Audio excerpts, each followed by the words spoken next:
All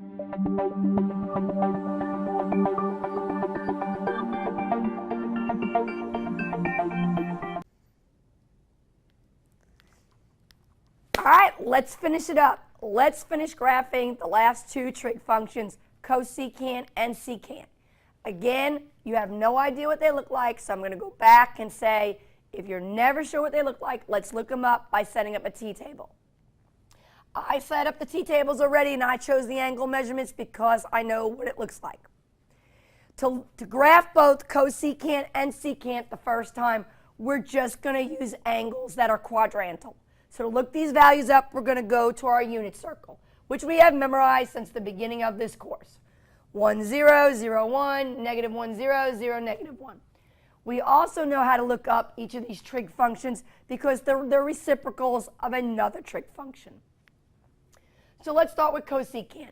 Who's the reciprocal of cosecant? Sine. On the unit circle, sine stands for what variable? Y. So all we're going to do is go through and do our reciprocals of all our y values. Ready? Starting with 0 degrees. The y value is 0. What is the reciprocal of 0? 1 over 0. What is the value of 1 over 0? Undefined. 90 degrees. What is the y value? 1. What is the reciprocal of 1? If you flip 1, you still get 1. 180 degrees. What is the y value? 0. If you do the reciprocal of 0, you get 1 over 0, which is undefined.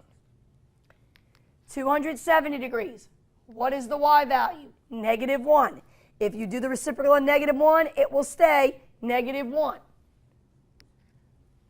And 360 means the same thing as 0. We're back to undefined. The first thing I want to notice is out of all 5 of these angles, 3 of them did not give us a y value. So when you graph cosecant, you're going to have 3 vertical asymptotes. That's what you're going to have to memorize. To graph a cosecant graph, where are the vertical asymptotes located? They're located at 0 degrees, 180, 360. Well, I need all these in radian measure. Well, we know this by heart. 0 is 0 radians. 90 is pi over 2. 180 is pi.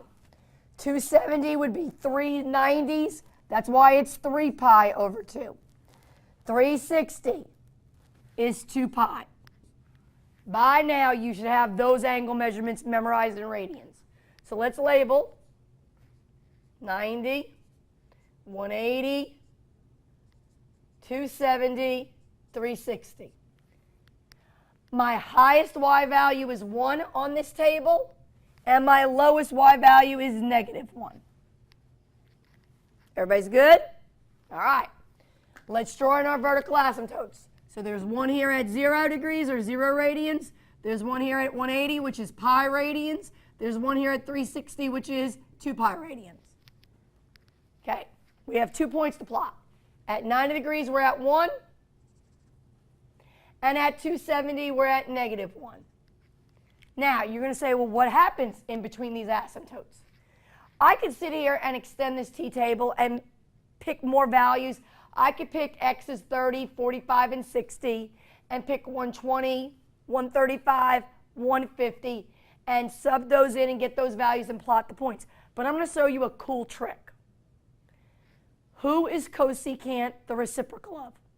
Sine. Now, we all know what a sine curve looks like, right? A sine curve has an up hump and a down hump, right? Cosecant is the reciprocal of sine. So graphing-wise means if I just flip this, this would be our cosecant. So hold on, let me get a piece of paper. So let's just look at the sine curve with the first hump. This is the up hump. And if I flip it, this is the down hump. See, it's pointing down. And if I flip it, it now points up. So that tells me when I graph cosecant, I'm taking this first curve and doing the reciprocal of it. So that means in here, this curve is pointing up. Isn't that neat? Same thing here. Here is my sine. Here's the second half. It's this curve that points up. Well, if I do the reciprocal of that curve that points up, if I flip this, the curve now points down. So from here, 180 to 2 pi, here's the point plotted. The curve's got to go through that point and go down. So that's an easy way to remember what the cosecant curve looks like. Because sine and cosecant are reciprocals, physically think about taking the sine curve, flipping this curve, it would go up. Flipping this curve, it would go down. Isn't that neat? All righty. Let's graph secant. To graph secant, I picked again quadrantal angles, but now I'm not starting at 0 degrees, I'm starting at -90. Okay? So, let's do this one. -90. How do I look up -90 degrees on my unit circle? Well, here's my initial ray, so that means my terminal ray would go clockwise. So right here at 270 is also -90. Do you agree? The secant value is the reciprocal of cosine. On the unit circle, cosine is x. So we're going to do all the reciprocals of our x values. So at -90 degrees, which is also 270 degrees, which makes sense. Going back 90 is like going forwards 270. The cosine value is 0. Well, if you flip 0, the reciprocal of 0 is 1 over 0, which is undefined. Great? All right, let's go to 0. Here's 0 degrees. The x value, cosine, is 1. If I flip 1, I get out 1. Let's go to 90. Here's 90. Cosine value is x. It's 0. If I flip 0, I get undefined. Last one, 180. Here's 180. The x value is -1. That would be cosine. If I do the reciprocal of cosine, I get secant.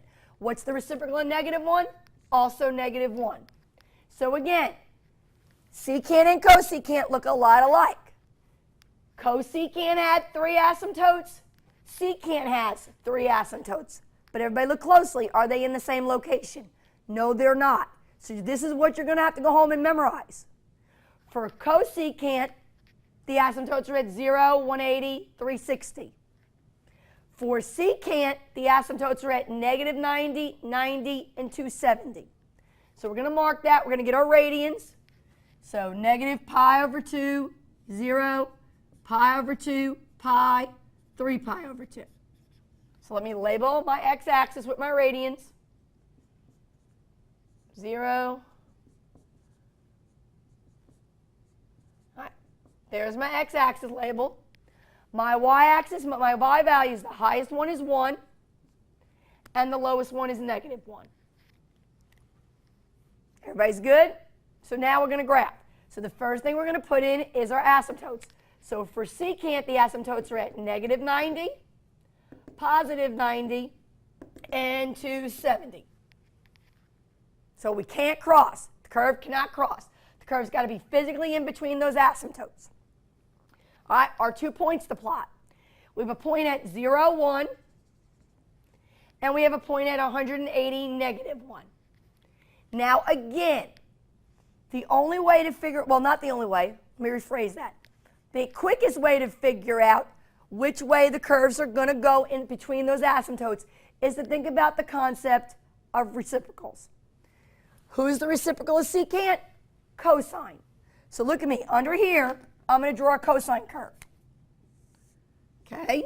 So if you think a cosine curve begins at 0 degrees up here at 1, it hits the axis, comes down, turns around, and goes back up. Okay? So this would be 0 degrees. This would be 90. This point down here we know is at 180. This point here is at 270. And the last point's at 360. Well, I don't want to look at the 360 because I'm only going to 270 here. So I'm going to cut that off. Make sense? And then the curve is going back 90. So because all these curves are periodic, they follow a pattern. So we should know at -90 it should go back down. So that would be a cosine curve drawn from -90 to 270. So think about it. if that's a cosine curve drawn from negative 90 to 270, from negative 90 to positive 90 is this down hump for cosine. Secant is its reciprocal. So if we take this hump and flip it, it would go up. From 90 to 270, here are the asymptotes, 90 to 270. On the cosine curve, you have an up hump. Secant's the reciprocal. So that means this up hump should flip, and it would go down.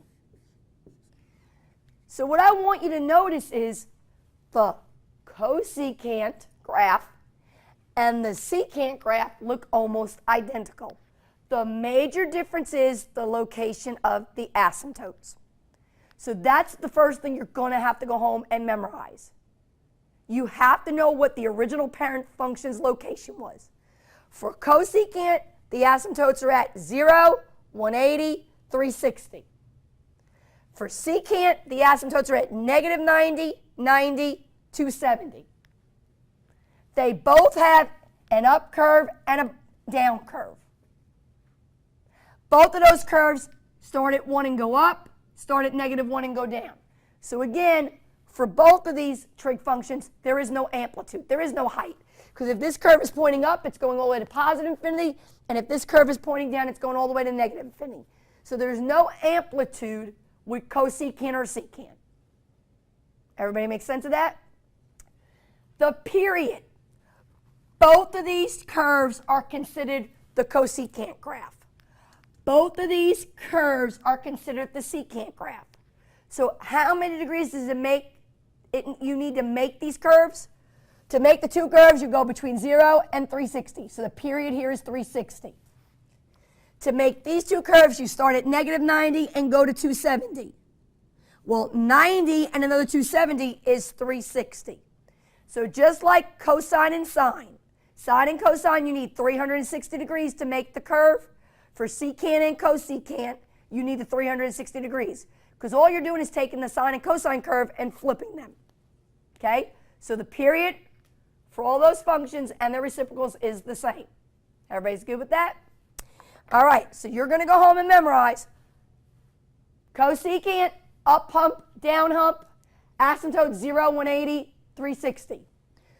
Secant, up hump, down hump, asymptotes negative 90, 90, 270. So now all we have left to do, now that we know what the parent functions look like, now what we got to do is do some transformations. So let me erase this. I believe in your notes we have 2 transformations we're going to do. Okay, so let me get them so I copy them correctly. So let's see. All right, here comes the first one. I want to graph y equals 1/2 cosecant x plus pi over 2. All right, we're going to go slow. First thing they're going to ask is, what is the amplitude? Are you going to say 1/2? Heck no. There is no height to these curves. So you're not going to say the amplitude is 1/2. There is no amplitude. There is no height. But that 1/2 is important. Because if that was the number 1 like we've had, we started the cosecant curve at 1 and went up, and at negative 1 and went down. So this 1/2, even though you can't call it the height, is your starting point on your y-axis. You know you're going to have your max point. There's going to be 1/2, and the min at negative 1/2. You know you're going to go up to 1/2, and it's down to 1/2, negative 1/2. So that's what that's important for. Frequency. Frequency, our b value is still in front of our angle. It's 1. That's good. Because the frequency is 1, that means the period stays the same. What is the period for cosecant? It's 360 degrees. That's important. So what I would write down right now is I know if the period stays 360, it means for cosecant, the first vertical asymptote is at 0, the point's at 90, the next vertical asymptote's at 180, the point's at 270, and the last vertical asymptote is at 360. That's what that's telling you. If the period stays 360, that should be how you should break up your x-axis. But we do have another number. We have plus pi over 2. That is our phase shift. We are adding a number to an angle. What does that mean if your phase shift is plus pi over 2? It means you're not moving to the right, you're going the opposite. You are going to go into the left, and pi over 2 is 90 degrees. So guys, is this cosecant curve really going to start at 0? No, because everybody's got to be shifted to the left. So we're going to have to subtract 90 degrees from all these guys. So the first radical asymptote is going to be at negative 90. The point's going to be at 0. The next vertical asymptote's at 90. The point's at 180. And the last vertical asymptote is at 270. So that makes sense. The period was 360, which means there's 360 degrees between the 3 asymptotes and the 2 points. But then I shifted everything over 90. So when I go to graph this, my x-axis is going to be in radians, and these we know by heart. Negative pi over 2 for negative 90, 0, pi over 2 for 90, pi for 180, 3 pi over 2 for 270. My y-axis, I'm not going to plot 1 and negative 1 because of this 1/2. I'm going to go up to 1/2 and down to negative 1/2. And remember, because it's a fraction, it can also be a decimal, 5/10. Now we're ready to graph. First thing you do is draw in your asymptotes. So your first vertical asymptote is at negative 90, then it's at 90, and then it's at 270. There was no shifting up or down. So the point is at 0, and it goes up first, so it starts at 1/2, and there comes our curve going up. The second point is going to be at 180, and it's going to go down. So at 180, we're going to go down to a negative 1/2 and point our curve down. And that's all. So can everybody visualize? All we physically did was move that curve back 90 degrees. And all we did is, instead of starting at 1 and negative 1, we started at 1/2 and negative 1/2. Okay, let's try one more. Okay? Our last one. Y equals negative 2 secant 1/2 x. All right, so let's go slow. The first question they're going to ask is the amp. What are y'all going to say? Are you going to say negative 2? Heck no. You're going to say there is no height. Now, this number is important, this negative 2, because it's telling you two things. First thing, it's a 2. So you're not, when you make these two curves for secant, the up curve and the down curve, they're not going to be at 1 and negative 1. They're going to be at 2 and negative 2. You go with me? So you know you're going to have your max at 2, your min at negative 2. We know that. But because it's a negative 2, what does a negative always mean in front of any of these 6 trig functions? Very good. The negative means we're going to have a reflection. So think, both cosecant and secant start with an up hump and then a down hump. If we're having a reflection, it's going to switch. It's going to go down and then up. So that's important. Okay, what is our frequency? Oh, our frequency is 1/2. We're only going to draw 1/2 a secant curve. All right? Well, if the frequency changes, that means our period changes. How do you get the period? Well, remember, secant and cosecant are reciprocals of sine and cosine. If it takes 360 degrees to draw sine and cosine, it takes 360 degrees to draw secant and cosecant. So the period is 360 divided by the frequency 1/2, and we'll get 720 degrees. Right here, what that means is between the first asymptote and the last asymptote, there has to be 720 degrees, not 360. All right, let's think. For secant, where was the first asymptote? Yes, the first asymptote is at negative 90 degrees. So everybody think about that. When you have a normal secant graph, The first asymptote is at negative 90, then the point's at 0. Then the next asymptote is at 90, then the point's at 180, and the last vertical asymptote is at 270. So if the period was 360, which this makes sense, negative 90 to 270 would be 360 degrees. That would be how you divvy up. But we're totally changing the period. The period is not 360 degrees now. The period is 720 degrees. Okay? So that means we're going to have to spread out these asymptotes further. The first asymptote, okay, will stay put. Okay? We don't have a phase shift at all. So everybody look, do we have anything being added or subtracted? So no, everything's going to stay put. No one's going to move. So everybody think about it. The point is going to stay put. The point is going to stay at 0. It's not going to move, because if you move the point left or right, that makes a phase shift. And we don't have anything being added or subtracted to the angle. So we're not shifting. The point, this first point, is going to stay put at 0. What's happening is the spread. The spread of the asymptotes.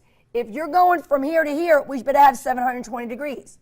So if this point is staying at 0, to spread this out to be 720 degrees, we're not going to go back 90 for the first vertical asymptote.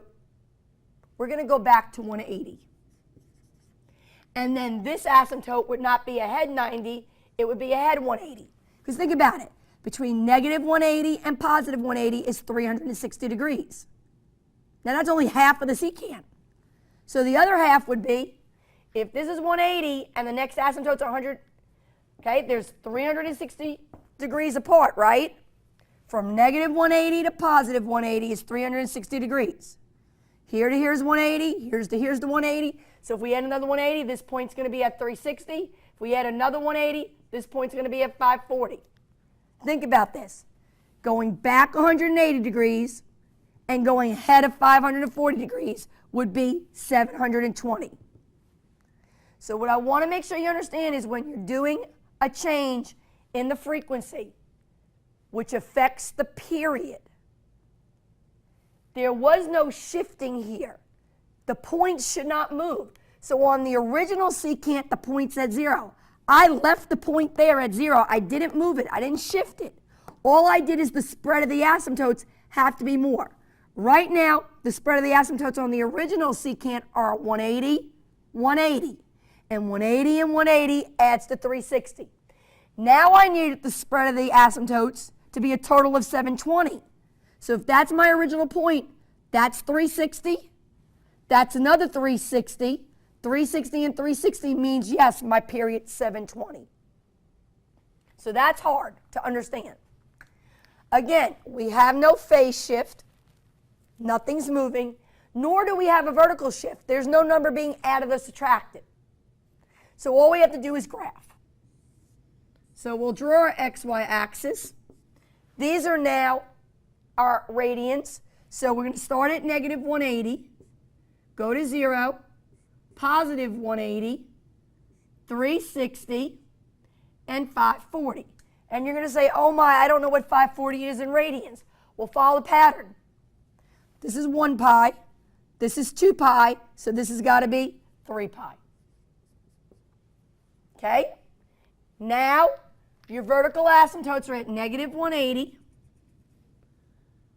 positive 180, and 540.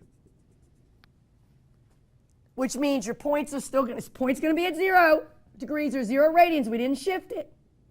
And our other point's going to be at 360. Normally with a secant, the first point goes up, the second point goes down. So let's label our y-axis. Do we label it by 1s? No, we have a 2. So we're going to label our y-axis up 2, down 2. Normally on a secant, the first curve is the up one. But because you had the negative, we're doing a reflection. So that means the first curve is going to go down. So we're going to go down to negative 2 and draw that curve. Now, we don't have to draw the second part, because remember, look at our frequency. It said draw half a secant graph. The whole secant graph would be the 2 curves. So half a secant graph is just there, the one curve. And that's all I would need. And that finishes up our study of the 6 trig functions and their graphs, their pictures. Okay, I understand on your homework for tangent, cotangent, secant, and cosecant, there are no graphing tool buttons. So all of those homework questions are multiple choice. So I'm going to warn you. It looks easy because the homework's all multiple choice. You have to pay attention when you're looking at the multiple choice. Number 1, at how the x-axis is labeled to make sure they have the correct radians. Number 2, that the points are located correctly. Also check the y-axis, that they have the y-axis scaled correctly. Okay? Remember, on these homeworks, because they're pictures from the graphing calculator on the homework, the multiple choice, you may not just see half a curve or 1 curve or 2 curves. They just may fill up the whole screen. So when you're doing that, the frequency is not really important. Okay? This is going to take some time and some practice, I get it. But the most important thing that you have to understand with this whole chapter is that if you don't know what the 6 parent functions look like by heart, by memorization, then none of this makes sense because the transformations then get confusing. All right, we're finished our graphing unit. I wish you the best of luck on the chapter test.